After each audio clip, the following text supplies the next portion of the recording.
شو كريمو؟ لا إن سدت نفسك على الحديث. والله لو بعرف إنه الحديث بسد لك نفسك لك أخي كل يوم بجيبك وبعزمك وبفتحه.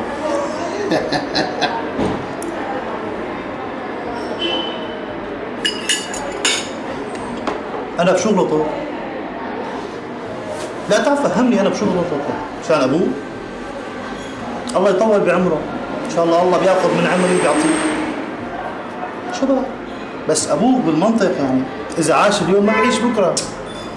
لك يا كريم افهم بعدين علاتي أنا وياك وإخواتك والوضع بالبلد يعني ما بيسمح إنه نستفيد من البيت. بس فهمني نحن على شو منتظرين يعني؟ ما بعرف شو عم ننتظر. ما بعرف بس أكيد ما في واحد من بيناتنا منتظر إنه أبوك يموت لا سمح الله. لا طول بالك ها؟ ما بسمح لك النوم. شو لك الهواد يعني؟ أنا بدي يالا أبوك يموت لا سمح الله؟ الله يطول عمره بدل السنة 10. الله وكيلك. الدعوة لما بتطلع من تمه بتسوى الدنيا كلها وما فيها. بس أنا لك أخي عم حكيك يعني شو بيقول العقل والمنطق؟ بالعقل والمنطق قلت لي. العقل والمنطق بيقول لك إنه فوق ما لنا تاركين أبوك لحاله بالشام وكل واحد فينا ملتهي بحياته وكمان نحمل حالنا ونروح نبيع البيت اللي قاعد فيه ومقاويه. هذا هو العقل والمنطق بالنسبة لك. لك أنت شو عم تخبص؟ يعني أنا بدي بيع البيت وزته بالشارع مثلا؟ لك يا حبيبي البيت اللي قاعد فيه أبوك إذا بينباع بجيب 6 7 بيوت بيطيروا العقل بالشام. لك يا بني آدم أنت عن مين عم تحكي؟ قل لي عن مين؟ عن حدا غريب؟ أبوك وبتعرفه مستحيل هي الفكرة تفوت براسه. هذا بالنسبة له بيت العيلة. بتعرف شو يعني بيت العيلة بالنسبة لأبوك؟ لك خلص ولو لسه لحالي انت واخواتك هي المصطلحات العاطفيه بيت العيله وبيت البطيخ. شو يعني بيت العيله بالله؟ انو عيله اساسا؟ اذا انت هلا بعظمه لسانك عم بتقلي انه كل واحد عايش لحاله وكل واحد لاحق حياته. شو بيت العيله؟ بعدين حبيبي اللي بده يدافع عن بيت العيله بده يسكن فيه. فيك تشرح لي استاذ كريم بالله انت قديش لك ما نزلت على الشام وقعدت بالبيت؟ انت بتعرف منيح انه انا لولا الظروف اللي بسوريا هتكفك خلص بلا غلاظة عم تضحك. ليكك حطيت ايدك على الجرح واعترفت. الظروف بسوريا ان شاء الله بفكرك الظروف بسوريا بتتحسن. لك وحياة مين خلقك وجمعني انا وانت على هالطاولة سوا 10 15 سنة ما بينعاش لا بحلال ولا حرام بسوريا. فؤاد بعيد الشر. لك اخي بعيد الشر. لك اخي ما حكينا شيء. بمشي والله العظيم بمشي. فهمني لا تمشي. انا اللي عم بعمل الظروف بسوريا. شو ما عم تسمع اخبار انت؟ عم بسمع. ايه خلص شو بدنا نكون ناطرين يعني؟ شو بدنا ننتظر؟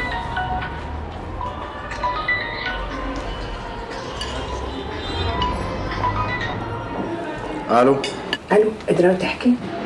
ايه في اشوفك الليله؟ ايه ممكن. لكن اعمل حسابك بعد الاجتماع بنطلع سوا. طيب ماشي. يلا باي. مع السلامة. شو بالظاهر عم تخون لك كريم؟ بلا سآلة وغلاظة وخفة دم. بتعرفني ما بحب هذا المزح فؤاد. خشب بعينك. مين قال لك اني عم بمزح؟ اللي قال لك اني عم تخون. كريم انا حافظك بصم حبيبي. ليك هلا اذا مفكر انه لينا ما حاسه عليك انا بكون مالي مشتلق يعني؟ حبيبي هذا تبعك الله وكيلك. انا بعرف مع مين عم تحكي من نبرة صوتك على التليفون وبعرف شو طبيعة العلاقة. بكل الاحوال خلينا نلغي هذا الموضوع هلا. صحيح شو بدي اقول لك؟ الست ريم شلونها؟ بظن كنا عم نحكي بموضوع البيت مو هيك؟ ايه والله كنا عم نحكي بموضوع البيت. ايه سيدي خيو انا رح روح احكي مع سامي بيك. انت عليك براجي. لا الله يخليك اعفيني اني انا احكي مع راجي. لا الله خير. خلص خيو اعطيني عنوانه لراجي انا بحكي معه. خلص انت احكي مع سامي واذا قال لك اوكي بظن انه راجي ما عنده مشكله اذا كلكم اتفقتوا. ماشي خلص. شو بدي اقول لك؟ الست ريم شلونها؟ عليك ليك ليك شلون بيتلمق الاولاد الصغار. فؤاد قلت لك ما بحب هذا المزح. قلت لك اياها 100 مره يعني. لا خلص انا حافظك بلا مزح. تشيرز.